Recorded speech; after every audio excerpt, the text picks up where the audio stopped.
What's going on, guys? So a lot of you have been requesting me to do my top 5 worst Vita games of all time, and I am here to deliver. But there's there's two things I want to ask you. One, leave a like if you agree with this list, and two, this list is unique. I did not pick games that were super obvious, such as Call of Duty Black Ops Declassified or Resistance, or things like that. Normal games that obviously were bad are not on this list.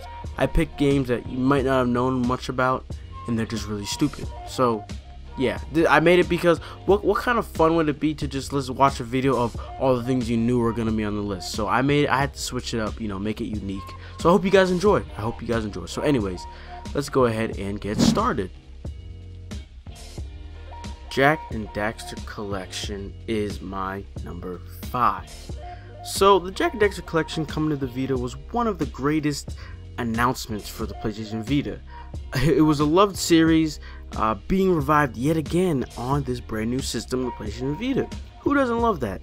But this was the time where we all thought highly of our beloved system, and we weren't used to like having shitty or half-assed ports. So we expected a lot from it. So whenever I did get my hands on the game, I was being so generous about it. I was like, I want this game to be good. I want people to buy the game. I want people to like the Vita. So I was really generous about it.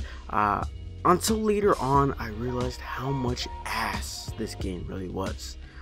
So it included Jak 1, 2, and 3. And as the number of the games went up, the games would look worse and worse and play just a little bit better. Jak 1 being the best looking but playing the absolute worst, and Jak 3 looking the worst and playing just a little bit better. But to be honest, they all play fairly shitty, and Jak 1 was just awful, while Jak 3 was barely playable, but it did look shitty. Madden 13 is number 4. So when I heard that Madden was coming to the Vita, I was like,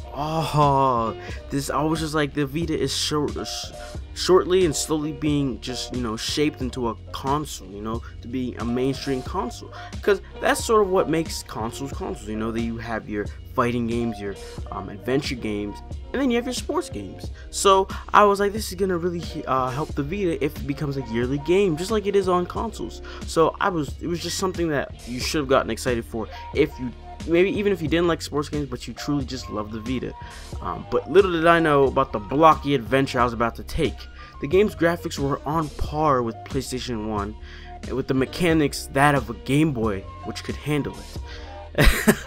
I'm just kidding, but you get the idea.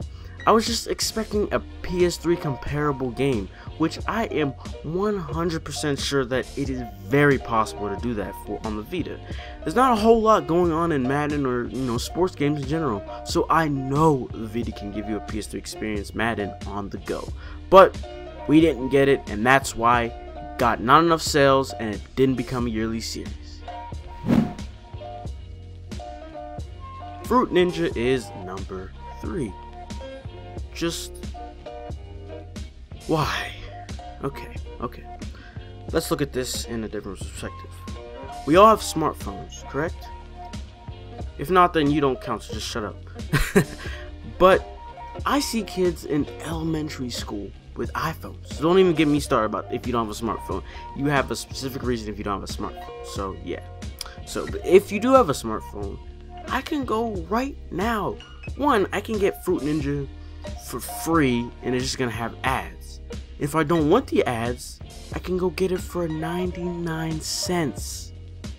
What the fuck makes you think I'm gonna pay $4.99 to play it on the Vita? To the best of my knowledge, the only thing they probably did to this game versus the iPhone or the phone version of the game is make the resolution better, just so it didn't look like straight ass on a bigger screen. Like, who the fuck are you, Half-Break Studios? Who the fuck do you think you are? Take your goddamn overpriced game and take it off the PlayStation Store, you pieces of... Abes Animals is number 2. No. Why is... No. I truly do not know what this developer was doing. What? Oh, they do what? Oh, okay, so I just got the word that apparently the developers take a few percentages of its sales to public organizations for animals. But how much percentage? Who knows? They don't tell us. For all we know, it could be 0.01%. And let me tell you, I don't think people really even buy this game. So no matter what percentage it is, they're not making anything. They just did that to make the game look like it has a meaning. But I bet you it does not. I bet you it does not. They just like puppies. They're like, alright, let's make a game about puppies. There's PlayStation pets. There's Nintendogs. Guess what? You can do some shit with the pets. You know, you can make them play games. But in Abes Animals, it's a game where you literally stare at a puppy. That is it. Okay? It uses the Vita's, you know, augmented reality, but you just stare at it. You just stare at it. That's it. It doesn't make any sense. Oh my. Something also makes me think this game is a joke, because you get, what is it, like 2 silver, 3 gold trophies or something like that. Either way, you get 3 gold trophies and some silvers and some bronze for literally playing the game for, what is it, I think 5 minutes. Playing the game for, you can, just leaving the game open, you get 5 trophies, 3 gold. Just, you don't do anything, you just leave it open. So basically it's like paying $5 for like 5 trophies. I mean, I don't know. I really don't know, man. ModNation Racers Road Trip is my #1 worst Vita game of all time. Now this might be a big surprise to you guys. Some of you guys might not even know this game. It was a PS3. It was a very early game in the PS3's life. It came to the PSP, and it came to the Vita as sort of a launch title as well. The game in some way is literally a step down from the PSP version, which is just fucking stupid. The PSP version has just about everything this PS Vita version has, but it even has more in some sense. The only thing I could see that's breathtakingly different is maybe the racing is a little bit better, even though the game does have a lot of frame drops, does not play very smoothly.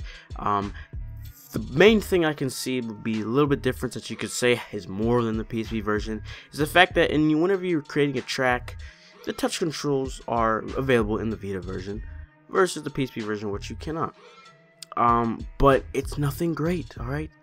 Oh well, I can use a track. It's not like the track, okay, they probably added some more stuff to track creation, but it's nothing breathtaking like I'm trying to tell you. My biggest problem, this is the main reason why this is #1. The PSP version has online, while the Vita version does not. It doesn't have online mode. What? Like, what the fuck? What the flying fuck, man? I played the hell out of the PSP version. Probably one of my top games on PSP. And so I expected so much more from the Vita version. But instead I got so much less. I don't care if it's a Vita launch game. It has, no matter how early in the Vita's life, there's one thing we knew for sure. One thing we knew for sure, no questions asked. The Vita is stronger than the PSP. So what they could have even done is take the PSP version, just throw it onto the Vita version, you know, do all the other stuff you need to do, and then just add some stuff, alright? Is that hard, you know? With more power, you should get more things, not less. So, whoever made this game just needs to just stop. And that's probably the main reason why this whole series died off. The Vita version killed it. They were like, wow, no one wants to play our ModNation Racers anymore. Let's just stop making it. This game has so much potential. It has so much potential. This was the main reason. This was literally the main reason why Little Big Planet creators did Little Big Planet karting, because they saw how ModNation Racers, which was supposed to be, you know, the Mario Kart of PlayStation, was doing so bad they were like, alright, let's take it into our hands and let's make a good racing game. And they honestly did. They honestly did a better job. So that's why ModNation Racer's Road Trip for the PlayStation Vita is my worst game on the Vita. Of all time, it's the worst game. So I just want to thank you guys for watching. Let me know what your top 5 worst games are in the comments below. If you disagree with me, you know, everyone has a right to an opinion, so I don't give a shit. You can yell at me, you can say I'm stupid, you can say my list sucks. It's up to you, man. It's up to you, man. I'm already expecting some hate because it is a worst game. Everyone doesn't like somebody else's opinion. So you know what? You know, go at it in the comments. Go at it. But anyways, thank you guys for watching again. Be sure to leave a like, share the video, subscribe, and I will see you guys on the flip side. That's cool.